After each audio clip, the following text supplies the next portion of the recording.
आइए दोस्तों, आज के इस वीडियो में एनालिसिस करते हैं महाराष्ट्र के स्टेट इलेक्शन का।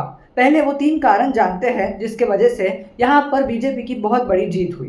पहला कारण है फ्रीबीज यानी कि रेवड़िया। महायुति सरकार ने एक स्कीम लॉन्च की, लाड़की बहन योजना, और उसके अंतर्गत वो महाराष्ट्र की महिलाओं को 1500 रुपए प्रति महीना दे रहे थे। और उन्होंने ये वादा किया था कि अगर वो ये इलेक्शन जीते तो वो इसे बढ़ाकर 2100 कर देंगे, जिसने बहुत से वुमेन वोटर्स को अट्रैक्ट किया होगा और इसके वजह से महाराष्ट्र के इलेक्शन में एक बड़ा इम्पैक्ट क्रिएट हुआ होगा। दूसरा रीजन है नेगेटिव पॉलिटिक्स। पीएम मोदी ने अपने विक्ट्री स्पीच में इस पर चर्चा की। उन्होंने कहा कि कांग्रेस की और उनके अलायंस की नेगेटिव पॉलिटिक्स महाराष्ट्र में हारी है।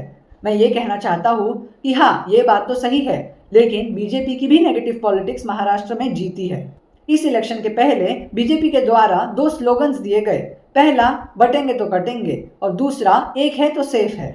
इन 2 स्लोगन्स ने एक नैरेटिव क्रिएट किया जिसके वजह से कई वोटर्स ने बीजेपी को वोट किया। बीजेपी का यह हार्ड हिंदुत्व महाराष्ट्र में थोड़ा सा चल गया, लेकिन उन्हीं की पार्टी की नेता पंकजा मुंडे ने और उनके अलायंस पार्टनर्स एकनाथ शिंदे और अजित पवार ने इन स्लोगन्स पर डाउट एक्सप्रेस किया था। और बीजेपी का यह हार्ड हिंदुत्व झारखंड में तो बिल्कुल भी नहीं चला।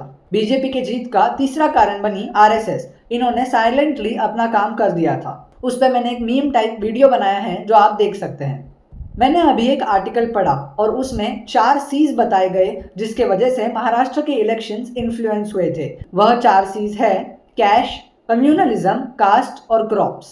2 बड़े कारण जिन्होंने कांग्रेस की अलायंस महाविकास आघाड़ी के हार में कंट्रीब्यूट किया वह यह थे। पहली बात, वो ओवर कॉन्फिडेंट थे लोकसभा के इलेक्शन रिजल्ट्स देखने के बाद जो महाराष्ट्र में आए थे। और दूसरी बात, महाविकास आघाड़ी के तीनों पार्टीज के बीच में सीट शेयरिंग अच्छे से देखी नहीं गई थी। मैं बीजेपी को कॉन्ग्रेचुलेट करना चाहूँगा उनके इस जीत के लिए। भले ही वोटर्स ने कुछ गलत रीजंस अपने दिमाग में रखकर बीजेपी को वोट देकर जिताया, लेकिन बीजेपी ने महाराष्ट्र में इंफ्रास्ट्रक्चर डेवलपमेंट बहुत अच्छे से किया है। साथ ही साथ बीजेपी के एड कैंपेन की भी तारीफ करनी चाहिए।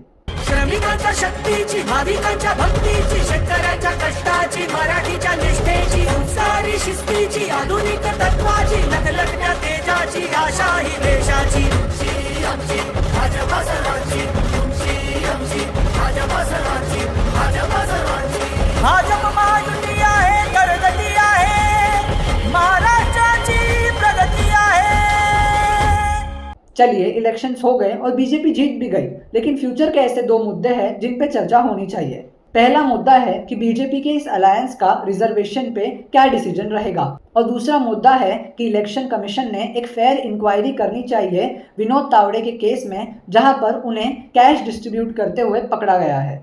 महाराष्ट्र के इस इलेक्शन ने एक चीज तो साबित कर दी कि एक फैमिली एक पॉलिटिकल पार्टी की आइडियोलॉजी डिसाइड नहीं कर सकती, और ये कांग्रेस के लिए बहुत ही बड़ा लेसन है। और जितने जल्दी कांग्रेस इसे समझ के सुधरती है उतना अच्छा रहेगा। मैं आप सबके लिए एक इंटरेस्टिंग क्वेश्चन लेके आया हूँ और कमेंट्स में आप इसका जवाब जरूर दीजिएगा। ये एक फिल इन द ब्लैंक है। Dash with BJP is as bad as dash with Congress. दूसरे इलेक्शन से रिलेटेड भी मैं आपको कुछ अपडेट देना चाहूँगा। लोकसभा की जो वायनाड सीट थी जहां से राहुल गांधी जीते थे, लेकिन वो अमेठी से भी जीते थे और बाद में वायनाड से प्रियंका गांधी ने कंटेस्ट किया था, उस सीट को प्रियंका गांधी ने जीत लिया है। दूसरा अपडेट ये है कि झारखंड में जेएमएम जो हेमंत सोरेन द्वारा लीड की जा रही है, उन्होंने मेजॉरिटी प्राप्त की है और वो झारखंड में सरकार बनाएंगे। साथ ही साथ बहुत से बाय असेंबली इलेक्शन रिजल्ट्स आए जिसमें बीजेपी को अच्छे खासे सीट्स मिले हैं।